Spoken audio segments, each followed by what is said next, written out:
End gold buyers, మీ కష్టాల్లో నమ్మకమైన మీ ఆత్మీయ నేస్తం.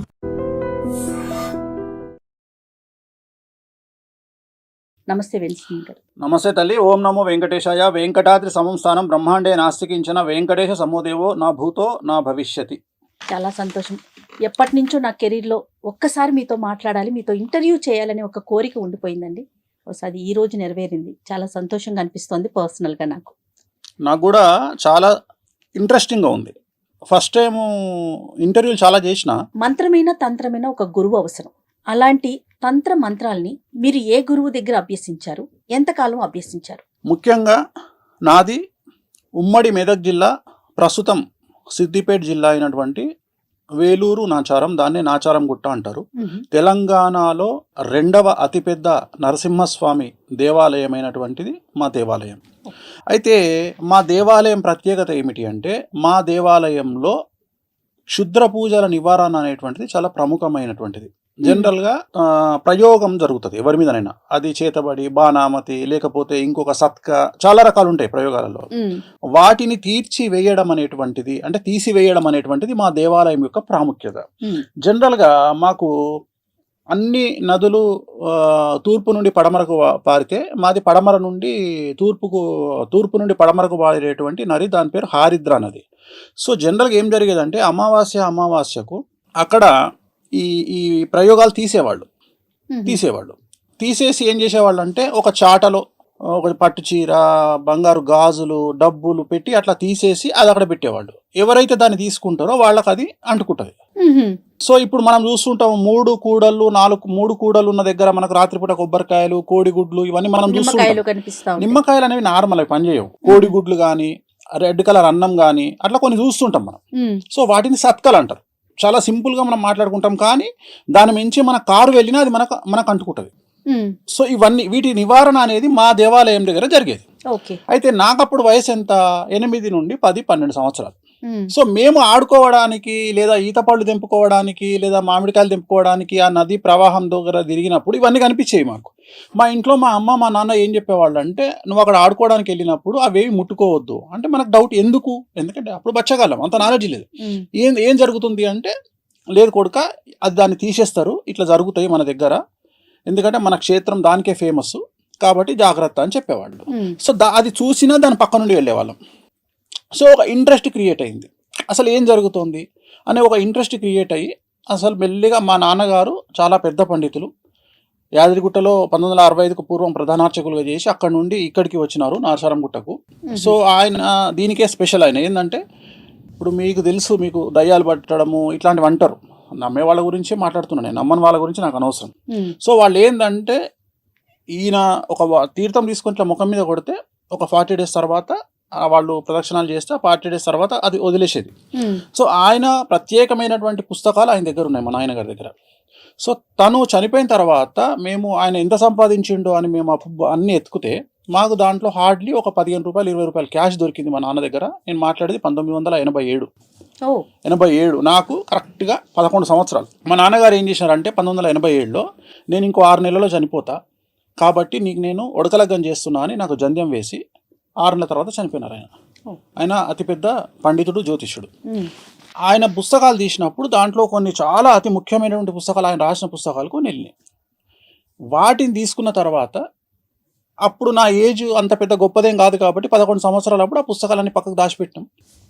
నేను ఇంటర్ చదువుకున్నా, నేను డిగ్రీ చేసిన, నేను 10th క్లాసు లాలాపేట్ గడి స్కూల్లో చదువుకున్నా. అంతకుముందు నా చదువు అంతా 9వ తరగతి వరకు నేను మెదక్ జిల్లా గోమారంలో, మీకు ఇప్పుడు సునీతా లక్ష్మారెడ్డి గారు మినిస్టర్గా పనిచేశారు, వాళ్ళ హస్బెండ్ పేరు లక్ష్మారెడ్డి, ఆయన నాకు సీనియర్. సో ఆ ఊర్లో నేను చదువుకున్నా. ఆ చుట్టుపక్కల గ్రామాల్లో పూజలు చేసేవాడిని. తర్వాత నేను హైదరాబాద్కి వచ్చి 10th చేసిన. అంటే చదువుకుంటూనే పౌరోహిత్యం చేసేవారు. చిన్నప్పుడు నా డబ్బులు, ఎందుకంటే నాన్నగారు చనిపోయింది 11వ సంవత్సరంలో కదా, 11 ఏళ్ళకి నాన్న లేడు. మా అన్న దగ్గర ఉంటూ, మా అన్న రఘునాథాచారి అని తెలుగు పండిట్ అయిన గోమారంలో, ఆయన దగ్గర చదువుకుంటూ ఆ చుట్టుపక్కల చాకలమెట్ల అనే ఊర్లో పూజలు చేయడము, వినాయక చవితి పూజలు చేయడం, అంటే నా సంపాదన నేను 11వ సంవత్సరంలో స్టార్ట్ చేసిన. ఎట్ ది సేమ్ టైం ఇక్కడ మా బావగారు హైదరాబాద్లో ఉంటారు. ఆయన దగ్గరకు వచ్చినప్పుడు సినిమా ముహూర్తాలు, ఫస్ట్ సినిమా ముహూర్తం ప్రాణ స్నేహితులు అపోలో హాస్పిటల్ అండర్ కన్స్ట్రక్షన్, ఏది కృష్ణంరాజు గారు, మురళీమోహన్ గారు స్నేహాని కన్నా మిన్న లోకాన లేదురా అనే సాంగ్, అది ఫస్ట్ సినిమా ఇన్ హైదరాబాద్ ముహూర్తం. అప్పటికి చెన్నైలోనే ఉంది ఇంకా సినిమా ఇండస్ట్రీ. అప్పుడు నేను ఇక్కడ పూజలు చేయడం సెలవుల్లో వచ్చి, సో అట్లా రన్ చేస్తూ హైదరాబాద్కి వచ్చి హైదరాబాద్లో 10th చదువుకొని లాలాపేట్ గడీస్ స్కూల్లో, next inter Tagore junior college చదువుకొని, degree SP college Sardar Patel college చదువుకొని, డిగ్రీలో నేను సికింద్రాబాద్కు నేను ఏబీపీ ప్రెసిడెంట్గా పనిచేసాను. అయితే నాకు ఎక్కడ అంటే సినిమా ఇండస్ట్రీలో ఈ గౌరవము, సినిమా పూజలు చేసినప్పుడు ముహూర్తాలు పెట్టినప్పుడు గౌరవము, ఇవన్నీ చూసిన తర్వాత నాకు కింగ్ అంటే ఎప్పుడు ఇష్టం లేదు, కింగ్ మేకర్ అంటే ఇష్టం. సో మొదటి నుండి నా గోల్ కింగ్ మేకర్. రెండవది ఏంటంటే మా నాన్నను చూసిన సందర్భంలో మా నాన్నగారు గుడి నుండి బయటికి వస్తున్నప్పుడు జనాలు నమస్కారం పెట్టడం అంటే ఒక పెద్ద పూజారికి ఇచ్చే విలువ. సో అది నన్ను ఎటువైపు తీసుకెళ్ళింది అంటే జనాలతోని నమస్కారం పెట్టించుకోవాలి, జనాలతోని గౌరవం సంపాదించుకోవాలి అనేటువంటిది చిన్నప్పుడే నా మైండ్లో పడిపోయింది. నలుగురు మిమ్మల్ని గుర్తించాలి అనేది నా మైండ్లో పడిపోయిన తర్వాత నేను ఏం చేసిన అంటే ఇంకా ఇంచుమించు 2004 వరకు నేను సినిమా ఇండస్ట్రీలో ముహూర్తాల్లోనే ఉన్నా. 2004లో రాజశేఖర రెడ్డి గారు సీఎం అయినాక ఆయన బావమరిది చంద్రప్రతాప్ రెడ్డి గారు అని ఉండేవారు, చనిపోయినారు ఆయన. సో ఆయన నాకు చాలా క్లోజ్ అయినప్పుడు అక్కడ నుండి నేను జ్యోతిష్యంలోకి ఎంటర్ అయ్యి, అప్పుడు నేను అన్ని ప్రామాణికం జ్యోతిష్యం తీసుకొని, అప్పటికే జ్యోతిష్యం వచ్చు నాకు, కానీ ఇంకా నా ప్రొఫెషన్ను మార్చుకొని నేను జ్యోతిష్యంలో ఫిక్స్ అవ్వాలి అని నేను ఎంటర్ అయినా.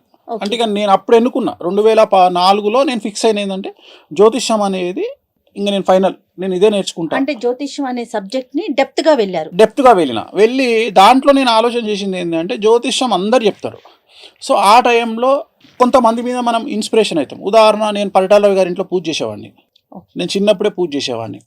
ఆయనను చూసినప్పుడు 100 మంది గన్మెన్లు, 100 మంది సెక్యూరిటీ, సునీతమ్మ వాళ్ళందరికీ వండి పెట్టడం, అంటే చాలా ఫ్యామిలీస్ చాలా దగ్గర నుండి, ఎందుకంటే చాలా చాలా దగ్గర నుండి చూసినటువంటి నాది సబ్జెక్ట్. ఎందుకంటే సినిమా ఇండస్ట్రీలో ఇప్పుడున్నంత జనాలు అప్పుడు లేరు, ఇంత క్రౌడ్ లేదు. ఉదాహరణ, నేను పద్మలయ స్టూడియోలో నాయిల్లే నా స్వర్గం అని సినిమా షూటింగ్ అవుతుంటే దివ్యభారతి నేను కలిసి నా 2-వీలర్ మీద తిరిగేది రోడ్డు మీద.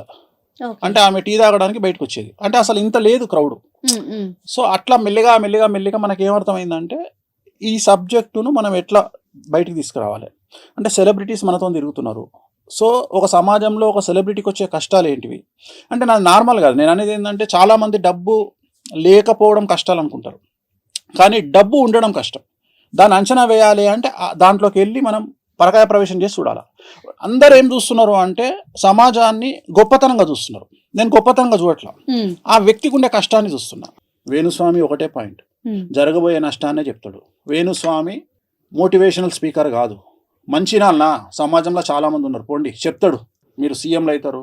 మీకు విషయం తెలుసా, నా దగ్గరకు ఒక అమ్మాయి వస్తుంది, జాతకం చెప్పండి గురువు గారు అంటారు. నేను హీరోయిన్, నీ జీవితంలో హీరోయిన్ కావు. డిసప్పాయింట్ చేయడం కాదు, ఇమ్మీడియట్గా మనం ఏం చెప్తున్నాం, ఒక బోటికి పెట్టుకోండి అంటే నీకు నేను ఆల్టర్నేటివ్ చూపిస్తున్నారు. ఆ అమ్మాయి ఏముంటుంది, నేను రష్మికను దొక్కేయాలి, నీకంత సీన్ లేదంట. ఇట్లనే మన ఇద్దరం ఎట్లయితే ఇంటర్వ్యూ చేస్తున్నామో అట్లనే ఒక ఇంటర్వ్యూ చేసినప్పుడు ఒక అతను, పేర్లొద్దు, అతను వచ్చిండు నా దగ్గరికి. వచ్చినప్పుడు ఇట్లనే నేను కార్లో పోతుంటా అంటే నా కారు ఎక్కువ అన్నాడు, ఎక్కడన్నా డ్రాప్ చేయాలి, నా కారు ఉంది ఆల్రెడీ, డ్రాప్ చేయాలి. 70 లక్షల కారు ఎక్కుదాం పా అన్నాడు. డేట్ ఆఫ్ బర్త్ చెప్పు అన్నా. ఎంబడే సంవత్సరం తర్వాత నీ బండి ఉండదు, నీ బండిలో పెట్రోల్ ఉండదు పో అన్న. వెంకటేశ్వర స్వామి వారి మీద ఒట్టు, అవతం కాదు. ఇదే మాట మాట్లాడినా. నా సంఘం నీకు తెలియదు, 10 కోట్లు పెట్టి ఇల్లు కడతా అన్నా అన్నాడు. కట్టుబోయి కట్టు, నేను ఒకటే చెప్తాను, నీ జాతకంలో నీకు ఈ కారు ఉండదు, నీ తన పెట్రోల్కు పైసలు ఉండవు, కథ నువ్వు బిస్కెట్ నీ లైఫ్ పో అని చెప్పిన. సంవత్సరం తర్వాత తెలంగాణ పార్టీ భవన్ పక్కకు మోర్ మెడికల్ హాల్ అని ఒకటి ఉంటుంది, మోర్ మెడికల్ హాల్. అందులో నేను మందులు కొంటున్నా. నా పక్కకు ఒక ఆయన వచ్చి నిలబడ్డాడు. నమస్తే పంతులు. నమస్తే, ఎవరు? పలానా రోజు ఆడ కలిసినాం మనం. అవును, ఏం సంగతి, ఎట్లును? అయిపోయింది పంతులు. ఏమైంది? ఆల్టో కార్లు వచ్చిన, నువ్వు చెప్పినట్టే అయింది. అది వేణుస్వామి. గురుగారు, ఇప్పుడు వామాచారం కావచ్చు, లేకపోతే కామాఖ్య అమ్మవారు కావచ్చు, ఇవన్నీ ప్రచారంలోకి రావటానికి కొంత వేణుస్వామి కూడా ఒక కారణం. ఎందుకంటే పదే పదే మీ నోట్లో నుంచి మేము చాలా సందర్భాల్లో విన్నాం. వీటికి మీరు ఎలా నేర్చుకున్నారు? ఇది కఠోరంగా ఉంటుందని కూడా విన్నాం. అలాంటి సందర్భాల్లో మీరేమైనా ఇబ్బందులు పడిన సందర్భం కానీ, మీరు ఎక్కడైనా ఆగిపోయిన సందర్భం కానీ ఉందా?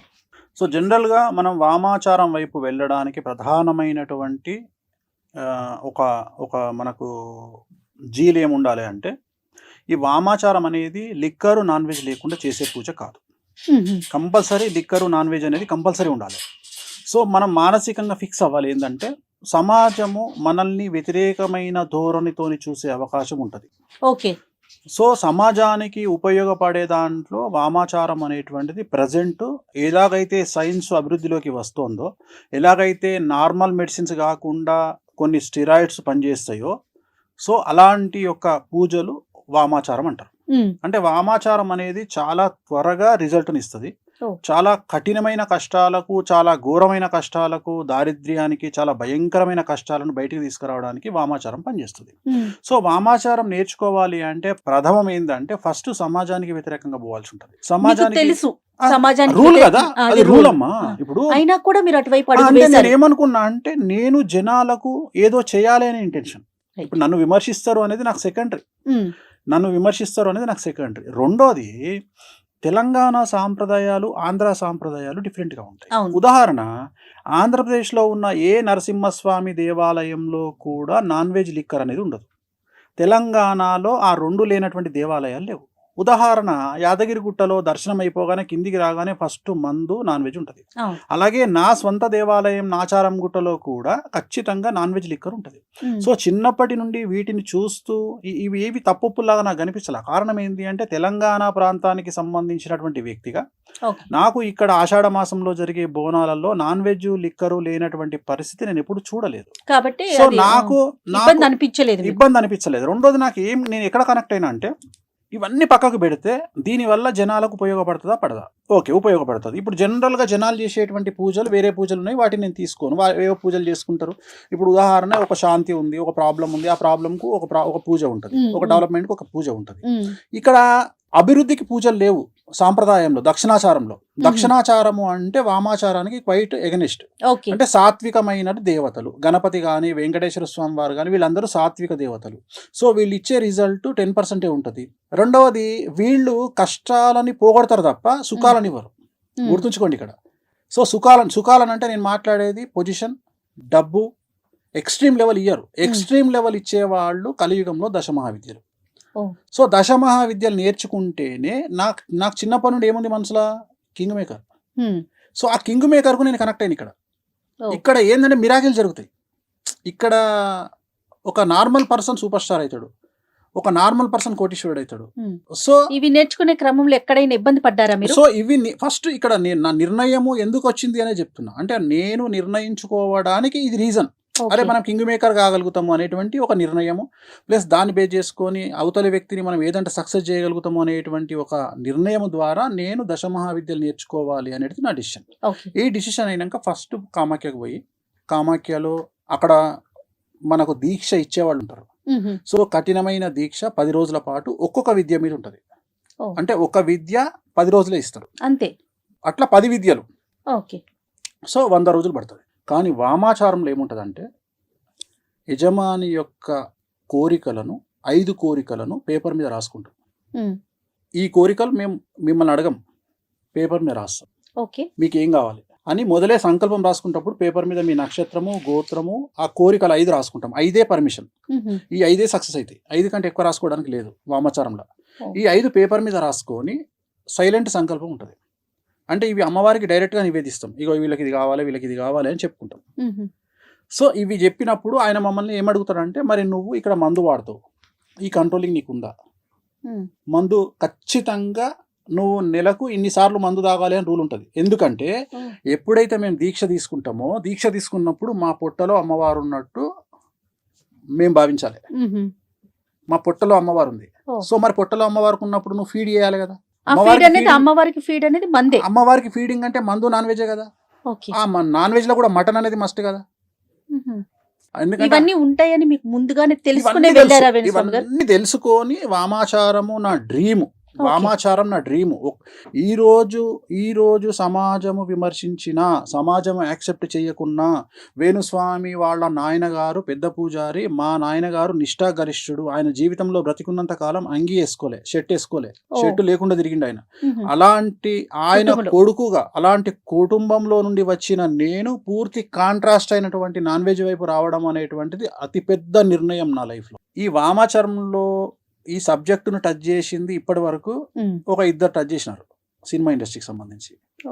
ఒకటి మిరాయి సినిమా, ఒకటి రాజమౌళి ఇప్పుడు రాబోయే సినిమా మహేష్ బాబు సినిమా. ఈ 2 సినిమాలు మీరు అబ్జర్వ్ చేయండి. మిరాయి సినిమా ప్రారంభం చేసినప్పటి నుండి రిలీజ్ అయ్యే వరకు మంచు మనోజ్ కాంట్రవర్సీలో ఉన్నాడు. చెప్పాలి, మీరు ఆన్సర్ చెప్పాలి. అవునా? ఎందుకంటే మిరాయి సినిమాలో బగాలాముఖి గురించి చూపిస్తాడు. చూశారా మీరు సినిమా? లేదండి. అయితే మిరాయి సినిమాలో బగాలాముఖి గురించి చూపిస్తాడు. దశమహావిద్యల్లో బగాలాముఖి ప్రాముఖ్యమైనటువంటి అమ్మవారు. జస్ట్ ఆ పాత్ర వేసినందుకే ఆయనకు అంత కాంట్రవర్సీ, సమస్యల్లో ఇరుక్కుంటారు. సో ఇది స్పెషాలిటీ. రెండవది, ఇక్కడ ఈ వామాచారం కాన్సెప్ట్ ఏంటంటే, మనం 100 కోరుకుంటే అమ్మవారు 200 ఇస్తుంది.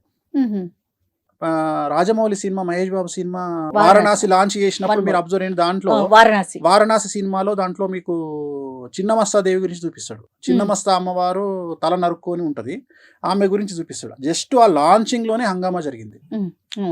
అంటే నేను అనేది ఏంటంటే, ఇగో ఇంత సంచలనం ఉంటుంది లైఫ్. సో వీటిని యాక్సెప్ట్ చేయగలిగినటువంటి బాధ్యత మన మీద ఉండాలి. ఇంకా నాకేం వద్దు, ప్రశాంతంగా వెళ్ళిపోవాలని అనేది నా కోరిక. సో అది దానికోసం నా ఏమైందంటే, నేను ఏదైనా చేస్తా. మీరు నమ్మరు, ఇవాళటి వరకు నేను చేసినటువంటి పూజలలో అమ్మాయిల దగ్గర నేను సింగిల్ ఎన్పి తీసుకోవాలి. ఇవాళటి వరకు, ఈ రోజు వరకు ఏ హీరోయిన్ దగ్గర కానీ, ఏ ఆర్టిస్ట్ దగ్గర కానీ, ఏ సెలబ్రిటీ దగ్గర కానీ నేను డబ్బులు తీసుకోను అమ్మాయిల దగ్గర. నేను అమ్మాయిని దేవతా స్వరూపంలో చూస్తా. మాకు ఫస్ట్ ఇచ్చేటువంటి రూల్ ఏంటంటే, మా నియమాలలో ఫస్ట్ నియమం ఏంటంటే, అమ్మాయిని స్త్రీని దేవతగా చూడాలి. ఎందుకంటే మేము పూజించే కామాఖ్య, మేము పూజించే దశమహావిద్యలు అన్నీ కూడా యోని రూపంలో ఉంటాయి. సో అందుకని ఏమంటాడంటే, నువ్వు ఫస్ట్ యోనిని వేరే రకంగా చూడకు, నువ్వు నీ పుట్టుకకు కారణమైనటువంటి ఒక అమ్మని చూసుకో, ఒక అమ్మవారిని చూసుకో. అందుకని మేము జీవితంలో ఏ అమ్మాయిని వేరే దృష్టితో చూడము, ఓన్లీ అమ్మవారి దృష్టితోనే చూస్తాం. మా దృష్టిలో ప్రతిదీ అమ్మవారే. సో ఎక్స్ట్రీమ్ థింకింగ్ ఉంటుంది. ఆ థింకింగ్ను, ఆ కనెక్షన్ని ఏర్పాటు చేయగలిగిన వాడు మా గురువు.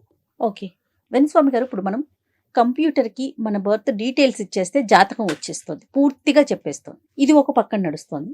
మరో పక్కన తంత్రం కానీ, మంత్రం కానీ, యంత్రం కానీ, వీటిని నమ్మే వారి సంఖ్య కూడా పెరుగుతూనే ఉంది. రెండింటిని మీరు అసలు ఏ దృష్టితో చూస్తారు? అసలు నేను సైన్స్ కంటే, నేను మిగతా వాటికంటే వీటినే ఎక్కువ నమ్ముతా. ఎందుకు నమ్ముతా అంటే, తాంత్రికం కానీ, భక్తి కానీ, భయం కానీ, దాంట్లో మార్పు ఏదైనా కావచ్చు. కొంతమంది దేవుడి దగ్గరికి భయంతో వెళ్ళే వాళ్ళు ఉంటారు, కొంతమంది భక్తితో వెళ్ళే వాళ్ళు ఉంటారు, కొంతమంది ప్రేమతో వెళ్ళే వాళ్ళు ఉంటారు. ఓకే, గూగుల్ సెర్చ్లో 2000 సంవత్సరం తర్వాత కనుక మనం గూగుల్ సెర్చ్ చేస్తే, టోటల్ జనాభాలో 8% మంది భగవంతుడి వైపు వచ్చినట్టు, భక్తి మార్గం వైపు వచ్చినట్టు గూగుల్ సర్వేలు చెప్తున్నాయి.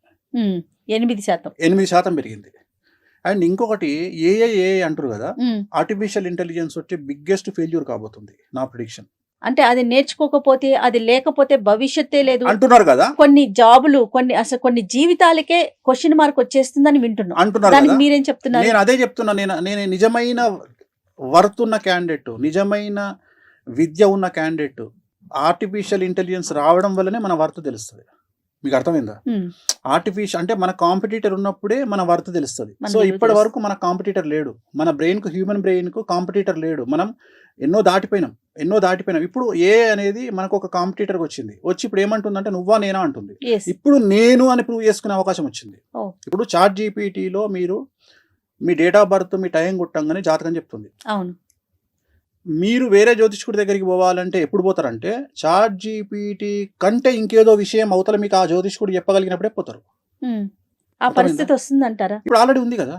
నేను అదే చెప్తున్నా, ఏఐ మనల్ని మింగేస్తుంది అనే మాట ఏం లేదు, తప్పది. నేను అదే చెప్పబోతున్నా మీకు. అంటే నాకున్న అవగాహన ప్రకారం ఏఐ మీ దృష్టిలో ఒక వర్డ్, నా దృష్టిలో ఏఐ అనేది మేషరాశి. సో భగవంతుడి వైపు అందరూ చూస్తున్నారు. సో అందుకని మనకు ఎంత ఏఐ వచ్చినా, ఎంత అడ్వాన్స్ అయినా, మళ్ళీ మనకు భగవంతుడి మీద భక్తి, ప్రేమ, మనం ఎట్లా హ్యాండిల్ చేస్తాం అనేది. ఉదాహరణ వెంకటేశ్వర స్వామిని నేను ఒక తండ్రిలాగా ట్రీట్ చేస్తాను. నాకు అక్కడ భక్తి ఉండదు, నాకు ఆయనతో అటాచ్మెంట్ కనిపిస్తుంది.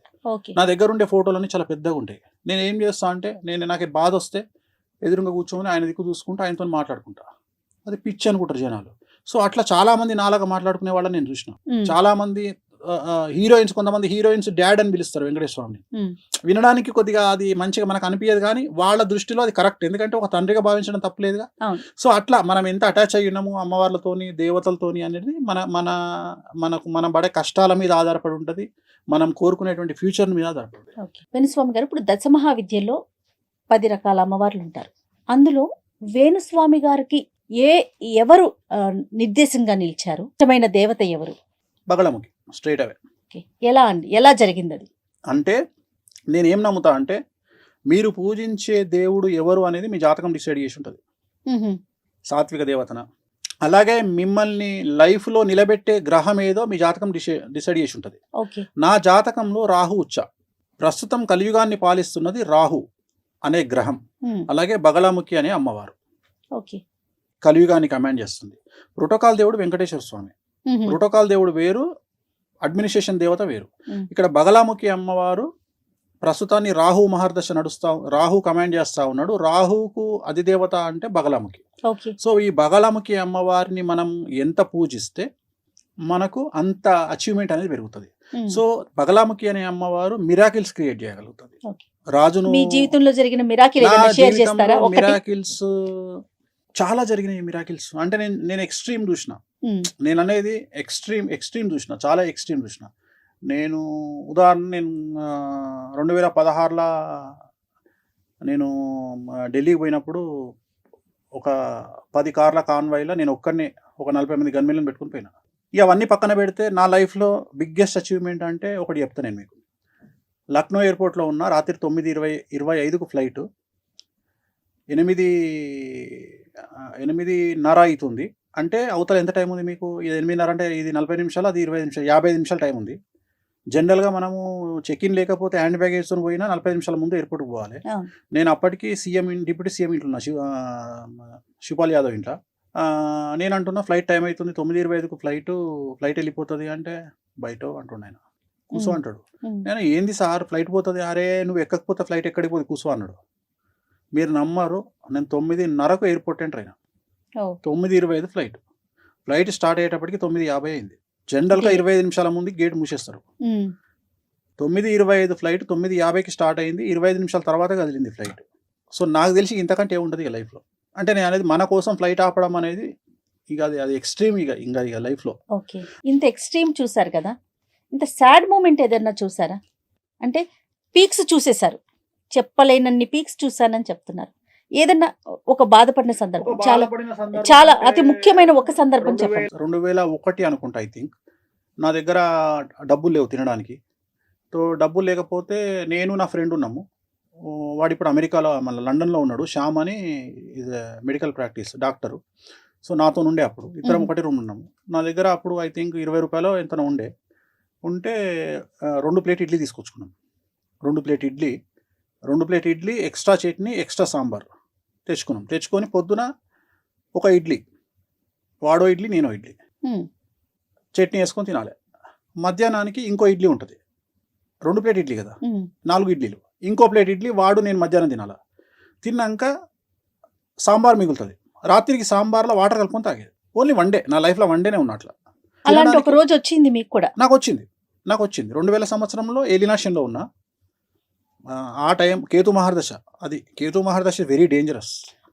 కేతు మహర్దశ అంటే ఏంటంటే మనకు లెసన్ నేర్పించడానికి వచ్చి ఇవన్నీ గ్రహాలన్నీ కూడా చాలా మంది కష్టాలు కాదు. వేణుస్వామి గారు ఇప్పుడు అంత బాధని అనుభవించారు కదా, ఒక జ్యోతిష్యుడిగా, మహావిద్యలు నేర్చుకున్న ఒక వ్యక్తిగా ఇది వస్తుంది, దీనికి రెమెడీ, దీన్ని మనం తప్పించుకోవాలి, అలాంటి ప్రయత్నాలు ఎప్పుడు చేయరా? అన్ని ప్రయత్నాలు చేస్తా కాబట్టి నా తల మీద పడాల్సింది నా కాలు మీద పడుతుంది. ప్రయత్నం అయితే చేస్తారు అన్ని. ఇప్పటికీ కూడా నేను చెప్పదలుచుకున్న పాయింట్ ఏంటంటే గుడ్డును ఎవరు ఆపలేరు, మనకు జరగబోయే మంచిని ఎవరు ఆపలేరు. చెడును ఆపొచ్చు. చెడును 2 రకాలుగా ఆపొచ్చు. 12% మన బిహేవింగ్ ద్వారా ఆపుకోవచ్చు, 88% అమ్మవార్లను పూజించడం ద్వారా ఆపుకోవచ్చు. సూపర్. 12% మన ప్రయత్నం ఏంది అంటే, ఒక వ్యక్తి మనల్ని కొట్టడానికి వచ్చినప్పుడు నువ్వు ఓవర్ యాక్టింగ్ చేస్తే ఆ దెబ్బలు 100 కొట్టిపోతాడు. నువ్వు 12% నీ ప్రయత్నం ఏంటంటే వాని కాళ్ళ వేళ్ళ పడడం వల్ల వాడికి నీ మీద కనికరం వచ్చి వాడు కొట్టాలనుకున్న 100 దెబ్బలలో 50 కొట్టకుండా వెళ్ళిపోతాడు. అది 12%. మిగతా అసలు వాడికి ఆ ఉద్దేశమే కలగకుండా చేయడం అమ్మవార్లను పూజించడం. సో ఈ 88% అమ్మవారి చేతిలో ఉంటుంది, 12% మన చేతిలో ఉంటుంది. అమ్మవారిని కొలవటానికి కానీ కొలవడానికి అర్హత లేదు, దర్శించడానికి అందరు చేసుకోవచ్చు, పూజించడానికి అర్హత లేదు. ఇక్కడ రూల్ ఏంటంటే, ఉదాహరణ ఇప్పుడు మీరు వారాహి అని ఉంటారు, వారాహి అమ్మవారికి ఒక రూల్ ఏంటంటే మేక రక్తముతోటి అన్నం కలిపి అమ్మవారికి నైవేద్యం పెట్టాలి. జనరల్గా సాత్విక దేవతలల్లో మీకు కొన్ని రూల్స్ ఉంటాయి. సాత్విక దేవతలు అంటే గణపతి ఇంట్లో పూజ చేస్తారుగా మీరు. అవును. సువర్ణ అక్షతాం సమర్పయామి, సువర్ణ యజ్ఞోపవీతం సమర్పయామి అంటాడు. అంటే నువ్వు వేసే అక్షతలు బంగారు అక్షతలు, నువ్వు వేసే దారంతో వేసేటువంటి ఈ యజ్ఞోపవీతం బంగారం దనుకో అని నువ్వు ఇక్కడ చెప్తున్నావు. వామాచారంలో అవి నడవవు. ఏది పెట్టాలనో అదే పెట్టాలి. అరటిపండు పెట్టి బంగారు పుష్పం నడవదు. ఏది పెట్టాలనో అది పెట్టాలి. వారాహి అమ్మవారు ఉంది, మేక రక్తంతో అన్నం కలిపి పెట్టాలి అంటే అదే పెట్టాలి. మనోళ్ళు ఏం చేస్తారు, కుంకుమ నీళ్ళు వేసి పెడతారు. ఇగో ఇవి తప్పు. రూల్ ఏంటంటే నువ్వు అమ్మవారికి ఏమి ఇవ్వాలనో అది ఇవ్వాలి. ఇప్పుడు ఏం చేయాలో అది చేస్తారు. ఆచార వ్యవహారాలను ఖండించగలిగినటువంటి నాలెడ్జ్ మనకు లేదు. కొన్ని వేల సంవత్సరాల నుండి వస్తున్నటువంటి ఆచారాలను వ్యతిరేకించేంత సినిమా మనకు లేదు. ఆమెకు ఏం కావాలనో అది ఇయ్యాలి, మనకి ఏం కావాలనో అది తీసుకోవాలి. అంతేగాని నేను అన్ని ఆల్టర్నేటివ్ చేస్తా. చాలా మంది మేము నాన్ వెజ్ తినమండి, మేము సాత్వికంగా చేస్తామండి. చేసుకో, రిజల్ట్ వేరే వస్తుంది. నువ్వు సాత్వికంగా చేసుకోవాలనుకున్నప్పుడు గణపతి పూజ చేసుకో, ఇంకో హోమం చేసుకో, ఇటువైపు రాకు. ఇక్కడ ఇదే ఇవ్వాలి. ఇప్పుడు ఉదాహరణ తెలంగాణలో రెడ్డిసో ఇంకెవరో దాన్ని ఏమంటారు, డిన్నర్ పెట్టి అనుకుందాం. సపోజ్ డిన్నర్ పెట్టి మీల్ మేకర్ పెట్టి మటన్ అంటే వాడు ఊకుంటాడా? అదే మీల్ మేకర్ గంట అనుకుని కొడతాడు. సో నువ్వు ఏది పెట్టాలని అంటే తినటానికి తెలుసు కదా, ఇది మీల్ మేకర్ మటన్. అట్లనే అమ్మవారు నువ్వు మనుషులనే మోసం చేయలేవు, అమ్మవారిని ఎట్లా మోసం చేస్తావు? ఎవరికి ఏం చేయాలో అదే చేయాలి. సెలబ్రిటీ జ్యోతిష్యులు మీరు కదా, మీ తర్వాత అంటే ఈ విద్యని నేను కొంతమందికి అందించాలి, మీ శిష్యుల్లాగా ఉండాలి, వేణుస్వామి పేరు నిలబెట్టాలి, అలాంటి వారిని ఎవరినైనా మీరు తయారు చేస్తున్నారా? ఉన్నారు, ఒకళ్ళు ఇద్దరు నేర్చుకుంటున్నారు.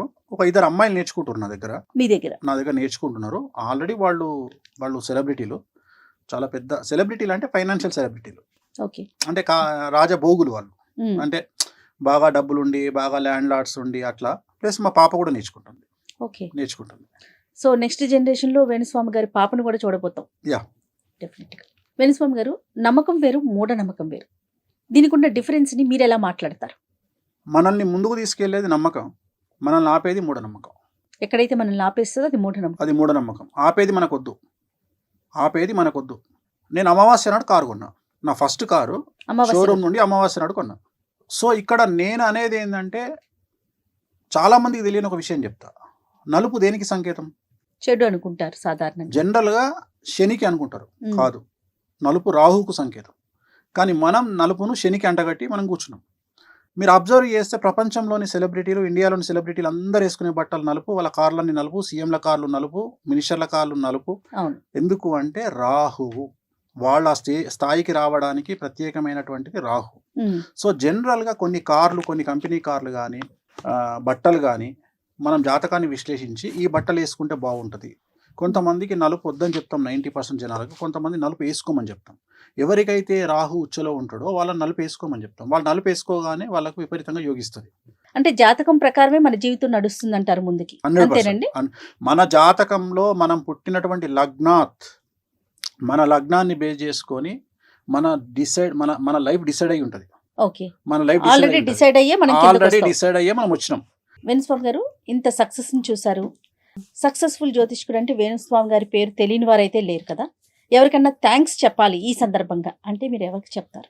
నా లైఫ్లో నా వైఫ్, నా పాప ఇద్దరికి. ఎందుకంటే నా వల్ల కొన్నిసార్లు వాళ్ళు బాధపడ్డ సందర్భాలు ఉన్నాయి. ఇప్పుడు నా వైఫ్ ఉంది, తను పెద్ద మ్యూజిషియన్, భారతదేశంలోనే తనకు మంచి పేరు వచ్చింది, చాలా పెద్ద. సో నేను ఒక్కొక్కసారి ఫీల్ అవుతుంటా నా వల్ల తను ఏమైనా ఇబ్బంది పడుతుందేమో అని. రెండోది, నేను అగ్రెసివ్ క్యారెక్టర్.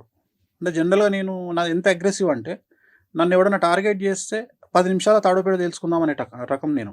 అంటే ఉమ్, నేను ఎగ్జాంపుల్ చెప్తా. ఇప్పుడు దావూద్ ఇబ్రాహిం ఉన్నాడు. నా దృష్టిలో దావూద్ ఇబ్రాహిం అనేటోడు కొనికిసుక కొట్టాం నా దృష్టిలో. అంటే నేను అనేది ఏంటంటే చంపడం అనేదే పెద్ద నిర్ణయం తప్ప దానికి సంబంధించిన ప్రాపగండ చేయడం, ఇప్పుడు చంపడం అనేది పెద్ద విషయం కాదు. వాడు గన్నుతో కాలుస్తాడు, కత్తితో పొడుస్తాడు, గొంతు బిసుకుతాడు. అవును. సో నేను అనేది ఏంటంటే ఈ డాన్లు లేకపోతే ఎదుటి వ్యక్తి ఎంత పెద్ద తోపైనా ఐ డోంట్ కేర్. సో కొన్ని సందర్భాల్లో నన్ను నా వైఫ్ మీరు ఇంత సైలెంట్గా ఎండుకుంటున్నారు, మీరు మీ ఒరిజినల్ అగ్రెసివ్ కదా, మీరు అటాక్ చేయండి, మీరు తలుచుకుంటే ఏదైనా చేయగలుగుతారు అంటే ఇక్కడ నేను ఎంచుకున్న మార్గం వేరే ఉంది కదా, వామాచారము. ఉమ్, నేను చేయలేను, ఇది నేను చేయలేను అనేది నేను తలుచుకుంటే పూజలతోనే చేస్తా, అవసరం లేదు అనే కండిషన్ తనకు అప్లై చేసి, తనకు అర్థం చేసి, సో నన్ను తను అర్థం చేసుకున్నందుకు, అలాగే నేను పడే బాధలను తను భరిస్తున్నందుకు నేను థ్యాంక్స్ చెప్పుకోవాలంటే నా వైఫ్కి చెప్పుకుంటా. సో ఈ జనరేషన్లో 20 సంవత్సరాల పాప ఇంత అగ్రెసివ్గా, ఇంత సమాజము ఇంత టార్చర్ పెడుతుంటే, లేకుంటే కావాలని ఒకళ్ళిద్దరు నన్ను మీద దాడి చేస్తున్నప్పుడు నా పాప అర్థం చేసుకుంటుంది, నాకు సపోర్ట్గా నిలబడుతుంది అనుకున్నప్పుడు తనకు థ్యాంక్స్ చెప్పుతా. అన్నిటికంటే ముఖ్యం ఏంటంటే నన్ను టార్గెట్ చేస్తూ, నన్ను విమర్శిస్తూ, ప్రతిరోజు నా బ్రెయిన్ యాక్టివ్గా ఉండడానికి తోడ్పడుతున్న నా విమర్శకులందరికీ థ్యాంక్స్ చెప్తా. సమాజాన్ని మీరు ఏ దృష్టితో చూస్తారు గురుగారు? ఎందుకంటే తిట్టేవారు ఉన్నారు, పొగిడేవారు ఉన్నారు, లాభపడే ఉన్నారు, అంటే పాజిటివ్ నెగిటివ్ అట్లా మీరు ఏ కోణంలో చూస్తారు? సమాజంలో జనాలు ఎప్పుడు అమాయకులే. అమాయకులే. మోసగాడు కూడా అమాయకుడే, మోసం చేసేవాడు కూడా అమాయకుడే. మోసం చేయడము జాతకం మీద ఆధారపడి ఉంటుంది, మోసపోవడము జాతకం మీద ఆధారపడి ఉంటుంది. ఉమ్, సో ప్రతి ఒక్కళ్ళు బలి ఇవ్వబడే వాళ్ళే, కానీ it will take time. Um, first ఒక వ్యక్తి ఏమనుకుంటాడంటే నేను వీని మోసం చేసిన నేను సక్సెస్ అనుకుంటాడు. ఉమ్, కానీ మోసపోయిన వాడు నమ్మిండు, ఆ నమ్మకం వల్ల మోసం చేసిన వాడికి అవకాశం దొరికింది. వీడి లెవెల్లో వీడెవరినో నమ్ముతాడు, ఓకే. వీడు మోసపోతాడు. సో ప్రతిదీ సమాజాన్ని నేను జ్యోతిష్యమైన కోణంలోనే చూస్తా తప్ప వ్యక్తిగతమైనటువంటి కోణములో నేను చూడను. ఉమ్, నాకు మనుషులు కనిపించరు, మనుషుల నెత్తిలో ఉండేటువంటి నవగ్రహాలు కనిపిస్తాయి, 12 లగ్నాలు కనిపిస్తాయి. నేను ఎంతసేపు వాళ్ళని ఆ దృష్టితోనే చూస్తా. సో సమాజంలో నాకు సంబంధించినంత వరకు వాళ్ళ జాతకాన్ని బేస్ చేసుకొని వాళ్ళు తీసుకునే నిర్ణయాలు అనేటివి ఉంటాయి. So astrology is nothing but decision. మనము తీసుకునేటువంటి నిర్ణయాలే మన జాతకము. ఉమ్, సో మనము అక్కడికి వెళ్ళాలా వద్దా, ఆ హాస్పిటల్కి వెళ్ళాలా వద్దా, ఆ మనిషి దగ్గరికి వెళ్ళాలా వద్దా, ఇవన్నీ కూడా మన జాతకం మీద ఆధారపడి ఉంటాయి. రైట్. పర్సనల్గా నేను వాణి గారికి చాలా పెద్ద ఫ్యాన్ అండి. చాలా చాలా ఇష్టం ఆవిడంటే నాకు. ఎన్నో కచేరీలు, ఎన్నో ప్రోగ్రామ్స్ చేస్తుంటారు కదా. మీకోసం పర్సనల్గా ఎప్పుడైనా ఒక సాంగ్ మీ ముందు చేసింది ఏమన్నా ఉందా? చాలా సార్లు. మీ ఫేవరెట్ సాంగ్? సో నా ఫేవరెట్ సాంగ్ అంటే భక్తికి సంబంధించి వెంకటాచల నిలయం. ఓ, సో వెంకటాచల నిలయం అనేది ఇక నాకు కిక్కిస్తుంది. ఆ పాట నాకు తను వాయించిందంటే నేను పిచ్చన్ అయిపోతా. సో అది భక్తికి సంబంధించి. అలాగే 7G by Brindavan Colony and Aashiqui 2. Oh, so ఈ పాటలు నాకు చాలా ఇష్టం. సో అంటే మరి భగవంతుడు నాకు అంత పెద్ద అవకాశం, అంత పెద్ద గొప్ప అవకాశం ఇచ్చిండు, అంత మంచి ఇన్స్ట్రుమెంట్ ప్లేయర్ను నాకు భార్యగా భార్య. ఇచ్చినప్పుడు, అంత పెద్ద ఇచ్చినప్పుడు అందరికంటే గొప్పగా నాకు ఏంటంటే సమాజం కోసం ఎక్కడనో పెద్ద పెద్ద షోలలో వాయించి డబ్బులు తీసుకుని వాయించే నా వైఫ్ నా కోసము నాకు ఇష్టమైన పాట వాయించమన్నప్పుడు నాకు వాయిస్తుంది, నాకు యాక్సెస్ ఉంది కాబట్టి. ఇప్పుడు నిన్న పరిస్థితి ఏంటంటే తను ఇవాళ రామోజీరావు గారి ప్రోగ్రాం కోసం అని చెప్పేసి ఆ పాట ఉంటుందండి, వైష్ణవ జనతో అనే సాంగ్ ఉంటుంది. ఆ సాంగ్ వాయిస్తున్నప్పుడు నన్ను వినమన్నది, నేనేమో బిజీగా ఉన్నా, నేను ఇంటర్నేషనల్ కాల్స్లో బిజీగా ఉన్నా, నేను అవకాశం దొరకలే. మళ్ళీ ఇవాళ పొద్దున తను ఈటీవీలో ప్లే అయింది, అది ఈటీవీలో ప్లే అయినప్పుడు లైవ్ వచ్చింది, ఇవాళ చూసి నేను ఎంజాయ్ చేసిన. సో నాకు ఎప్పుడైనా పాటలు నచ్చితే నాకు మాయదారి మైసమ్మ ఇష్టం, పెద్దపులి సాంగ్ ఇష్టం. సో ఎక్కువ అమితాబ్ బచ్చన్ సాంగ్స్ వాయించుకుంటున్నాను. అమితాబ్ బచ్చన్ సాంగ్స్ నాకు ఓల్డ్ సాంగ్స్ చాలా, లావారిష్ కానీ నమక్కలాల్ కానీ, సో ఆ పాటలు నేను వాయించమంటే వాయిస్తుంది, నేను బాగా ఎంజాయ్ చేస్తాను. మీకు ఇష్టమైన కలర్ అండి? నాకు ఇష్టమైన కలర్ ఎల్లో, వెంకటేశ్వర స్వామి బగలముఖి. వెంకటస్వామి గారు, నేను కొన్ని పేర్లు చెప్తాను, వాటి మీద మీ అభిప్రాయం సింగిల్ లైన్లో కావాలి నాకు. మోడీ, కారణజన్ముడు, పాకిస్తాన్, దరిద్రం.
ఈ మీ సక్సెస్ ని అమ్మగారు చూసారేమో బహుశా, యా.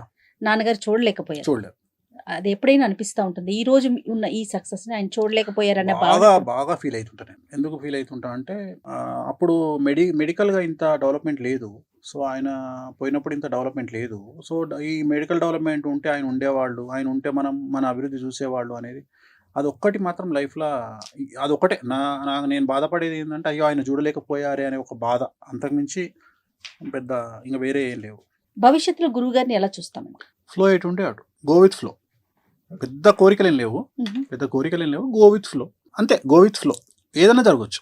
ముందుగా ఇట్లా అవుతుంది అట్లా అవుతుంది, ఏం లేదు. పాలిటిక్స్ లోకి ఎంటర్ Politics లో అలాంటి ఆలోచనలు ఏమన్నా? చెప్పలేం. ఇప్పుడు పొలిటికల్ గా అంటే జాతకరీత్యా అని జాతకరీత్యా ఉంది. ఇప్పుడు పొలిటికల్ గా నాకు 2-3 ఆప్షన్స్ వస్తున్నాయి.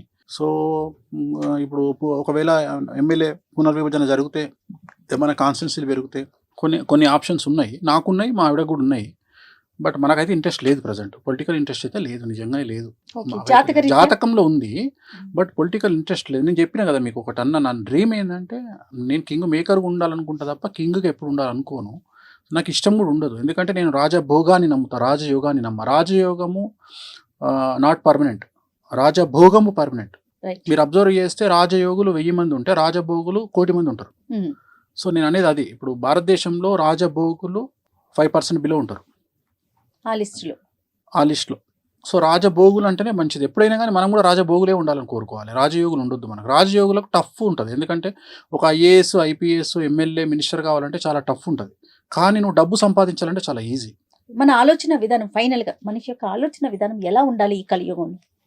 కలియుగంలో ఒకటి గుర్తుపెట్టుకోండి, కలియుగం వేరు, భారతదేశం వేరు, తెలుగు రాష్ట్రాలు వేరు.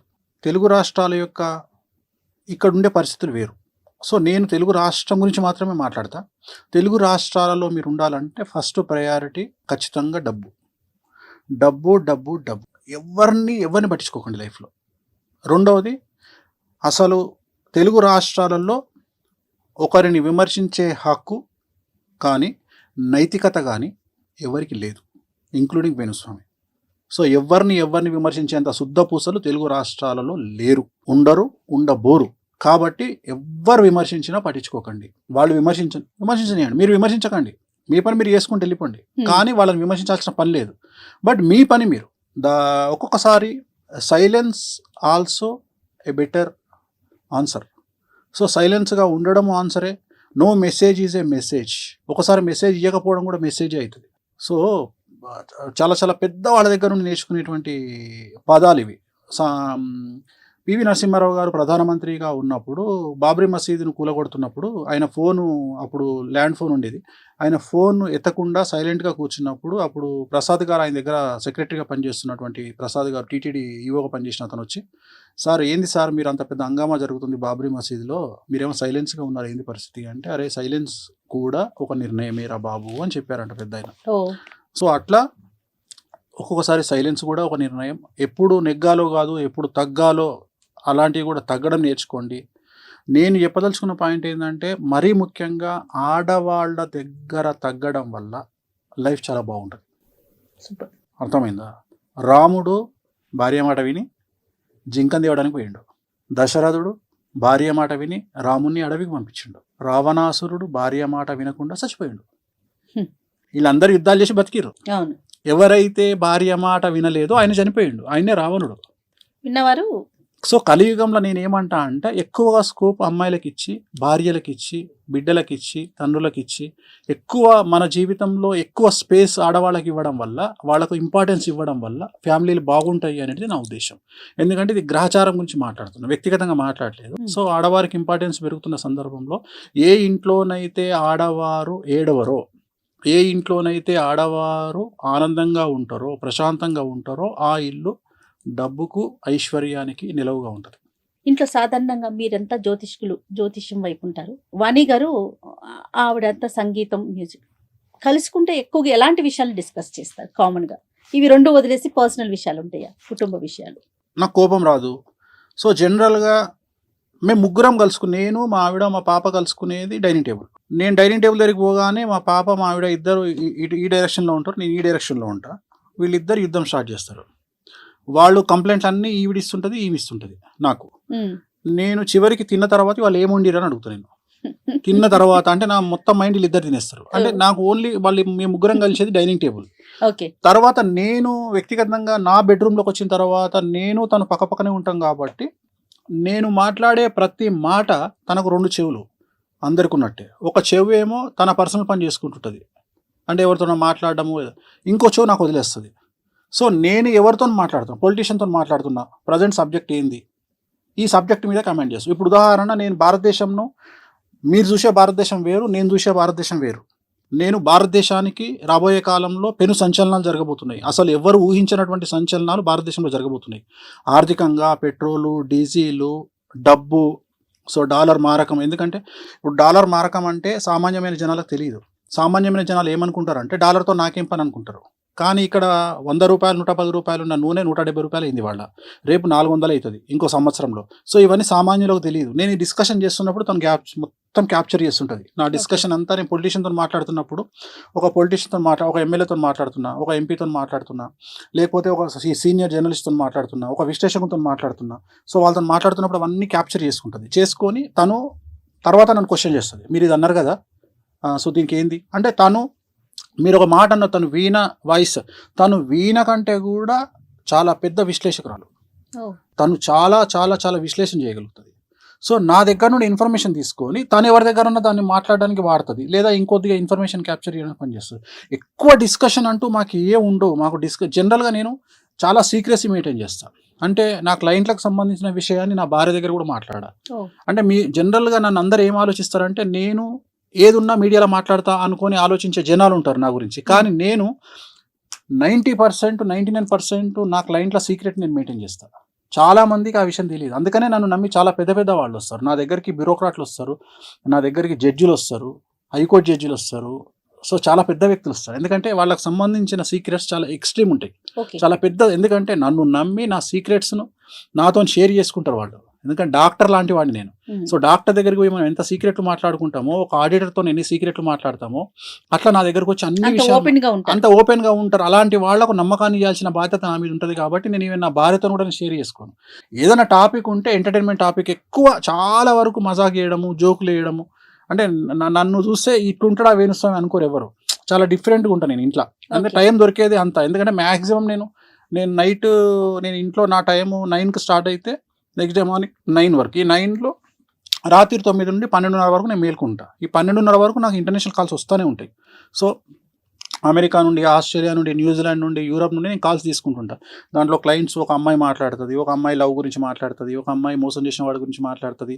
సో జనరల్గా మనకు తెలుగు రాష్ట్రాల్లో మనోళ్ళు ఏమనుకుంటారంటే, ఎన్ఆర్ఐ అనగానే మనోళ్ళు కొన్ని 100 కోట్లు సంపాదించారేమో అనుకుంటారు. కానీ అమెరికాలో అంటూ క్రికెట్ కూడా ఎన్ఆర్ఐ, లండన్లో లాటిన్ కట్టుకుంటూ ఎన్ఆర్ఐ. వాడు కూడా ఫోన్ చేసి నాకు ఫీజు కూడా కట్టుకోలేని స్థాయిలో వాడు మాట్లాడుతుంటాడు. సో ఇవంతా తను గ్రాస్ప్ చేసి, ఇవన్నీ తను మైండ్లో పెట్టుకొని తను ఎక్కడైనా వాడడానికి ప్రయోగిస్తుంది.